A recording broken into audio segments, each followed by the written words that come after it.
વડોદરા શહેરના 4 દરવાજા સ્થિત પાણીગેટ વિસ્તારમાં આજે સવારે અચાનક જ ભંગારના ગોડાઉનમાં આગ લાગતા અફરાતફરીનો માહોલ સર્જાયો। ભદ્ર કચેરી પાસે આવેલા સ્ક્રેપના ગોડાઉનમાં આગ લાગતા ગાજરાવાડી ફાયર લાશ્કરની ટીમ દોડી લોકોમાં ભયનો માહોલ સર્જાયો હતો। માલિકને આર્થિક નુકસાન થયાની ભીતિ સેવાઈ રહી છે। ભંગારનું ગોડાઉન ભડકે બળતા ભારે દોડધામ, આગની જ્વાળાઓ દૂર દૂર સુધી દેખાઈ હતી। વડોદરાના 4 દરવાજા વિસ્તાર સ્થિત પાણીગેટ વિસ્તારમાં આજે સવારે અચાનક જ ભંગારના ગોડાઉનમાં આગ ભભૂકી ઉઠતા ભારે દોડધામ મચી ગઈ હતી।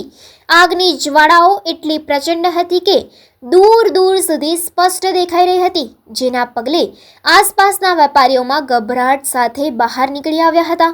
ભદ્રા કચેરીની બાજુમાં આવેલું ગોડાઉન પળોમાં આગની લપેટમાં આવી ગયું હતું।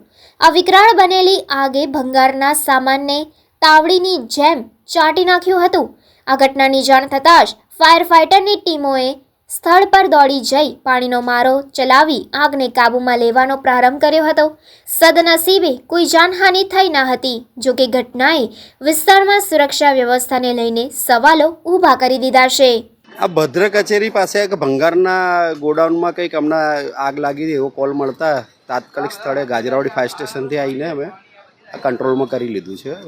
હવે તો એમને જ ખબર હોય, આ તો બધું ખાસું બધું પતી ગયું।